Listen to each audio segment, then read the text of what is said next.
भारतीय ज्योतिष जो रही है, यहाँ पर हमारा जो इंटरप्रिटेशन रहा है, इसमें जो सामाजिक व्यवस्था थी उस समय की, उसको आधार मान करके ही सारी बातें कही गई। जैसे सपोज विवाह, हमारे यहाँ समाज में विवाह का बड़ा महत्व है, संतान का बड़ा महत्व है, समझ रहे हैं जी। तो यहाँ विवाह के लिए, संतान के लिए बड़ा जोर दिया गया है।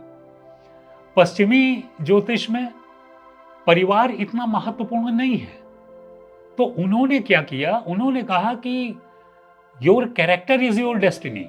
कैरेक्टर की शुरुआत होती है थिंकिंग से, कि आप सोचना शुरू करते हैं, सोचने को फिर कृत्य में कन्वर्ट करते हैं और वही कृत्य रोज रोज किया जाता है तो आपका कैरेक्टर हो जाता है। तो उन्होंने एज इंडिविजुअल एंटाइटी उन्होंने एस्ट्रोलॉजिकल इंटरप्रिटेशन शुरू किया और उन्होंने कहा कि जी your character is your destiny. इसका मतलब ये हुआ कि जो आप सोचते हो उसके स्तर पर हम कार्य करें और कार्य करके वहीं से आपकी डेस्टिनी निर्धारित करें।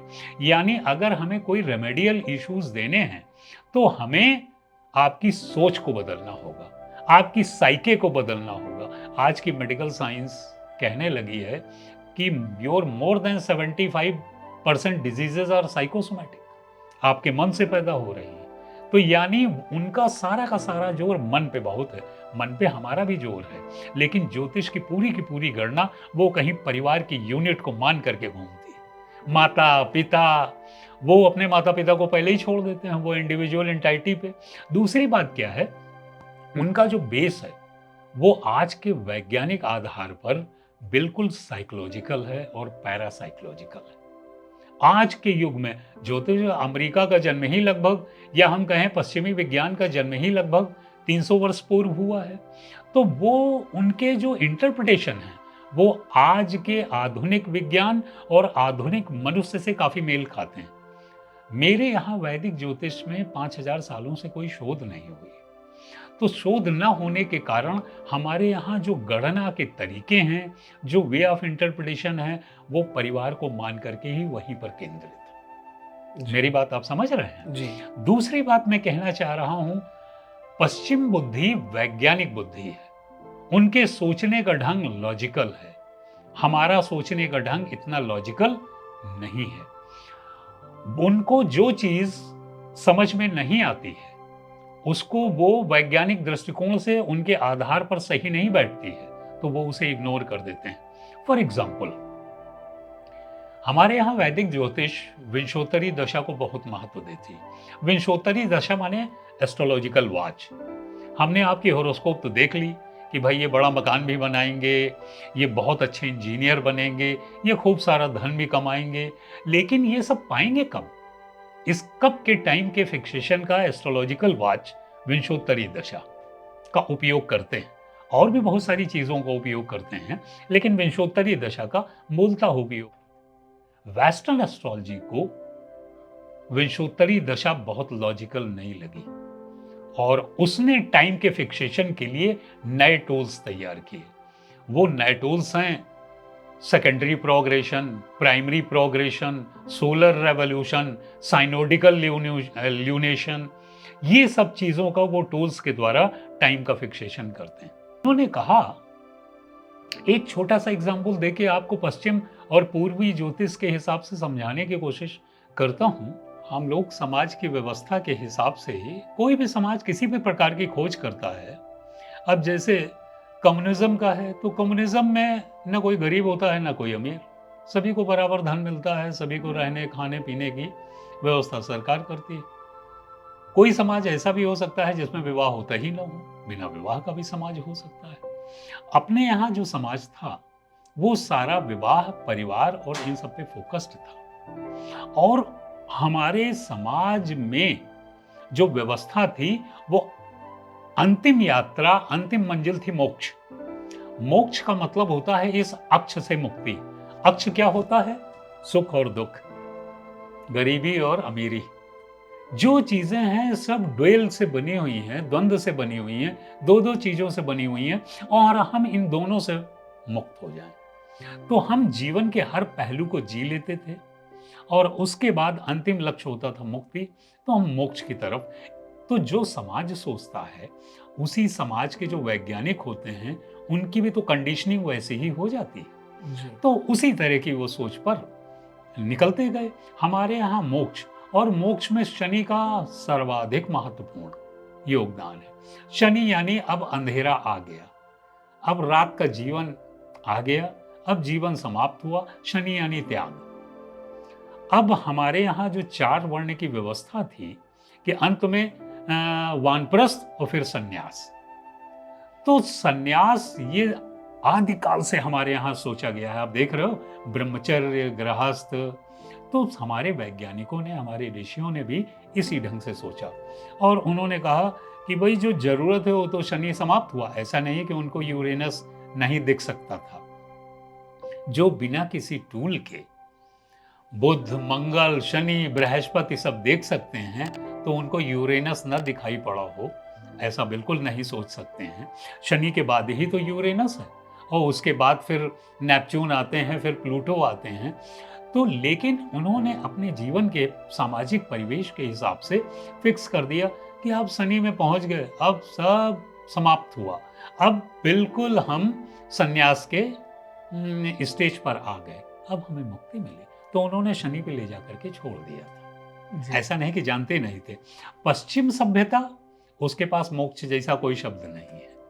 वो सुख जानता है, दुख जानता है, स्वर्ग जानता है, नर्क जानता है, लेकिन मोक्ष नहीं जानता। वो मोक्ष का मतलब हुआ ना हमें स्वर्ग चाहिए ना नर्क चाहिए, इन दोनों से भी मुक्ति, उसे मोक्ष कहते हैं। स्वर्ग और नर्क एक एक्सिस हुए, एक अक्ष हुआ, और इससे हमारी मुक्ति। तो पश्चिम के पास ऐसा कोई एंगल था ही नहीं।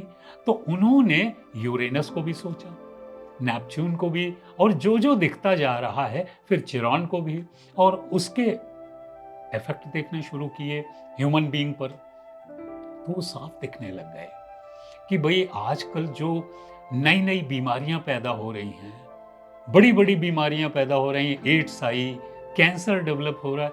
हम लोगों ने अपने समय में शायद कैंसर या एड्स जैसी बड़ी बड़ी बीमारियां नहीं सुनी थी, अपने समाज में इस तरह की व्यवस्था नहीं थी।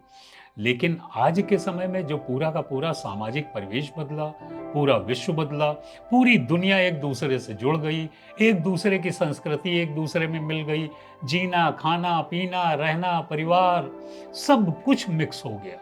तो ऐसी दशा में यूरेनस, नेपच्यून और प्लूटो का भी रोल होना शुरू हो गया। यूरेनस बेसिकली, इसको एक एक्वायरियस साइन दिया गया, उसका लॉर्ड। हमारे यहाँ एक्वायरियस साइन का लॉर्ड शनि बना। शनि को 2 राशियां दी गई, सूर्य और चंद्रमा को छोड़ करके बाकी शेष 5 ग्रहों को 2-2 राशियां दी गई। 2 राहु और केतु, ये तो शैडोई प्लैनेट हैं। ये वो जोडियाकल पॉइंट हैं जहां पर ग्रहण लग जाता है कि इन ल्यूमिनरीज की लाइफ फोर्सेस मिलना अर्थ को बंद हो जाते हैं, बाधा आ जाती है। इसीलिए राहु केतु को जरा दोष के रूप में हम देखते हैं, क्योंकि सूर्य की रोशनी न मिले, वो चंद्रमा की रोशनी न मिले। सूर्य से तो जीवन पनपता है, और सर चंद्रमा की रोशनी से आपको जान के आश्चर्य होगा कि हर चीज के जो औषधीय गुण हैं हमारी प्रकृति में, ये चंद्रमा से ही आते हैं। जितने औषधीय गुण हैं कि अदरक को जीवन सूर्य ने दिया, पैदा की, लेकिन उसके अंदर जो खांसी मिटा देने का गुण है, जो शरीर के दर्द को दूर कर देने का गुण है, वो सब उसे चंद्रमा से प्राप्त हो रहा है। तो ल्यूमिनरीज में जहां बाधा डाली जा रही है वो ये, उनके पास कोई मोक्ष जैसा शब्द नहीं था। उनका उद्देश्य भी उन्हें समझ में नहीं आ रहा था। बिल गेट्स की तरह कमाए जाओ, और कमाते चले जाओ। हमारे यहाँ ऋषि मुनि, राजा महाराजा भी एक समय तक तो राज्य करते थे, और उसके बाद राज्य को छोड़ करके वो संन्यास ले लिया करते थे। आपको याद है, उनके यहाँ संन्यास जैसी कोई व्यवस्था नहीं।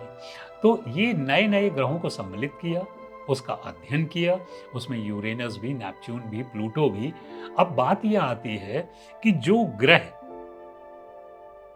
भारतीय ज्योतिष ने पहले से ही उनको राशियां अलॉट कर रखी थी, उसी में इनको 12 राशियों में एडजस्ट करना था। आपको जान के आश्चर्य होगा कि पश्चिमियों के पास अपना कुछ नहीं है।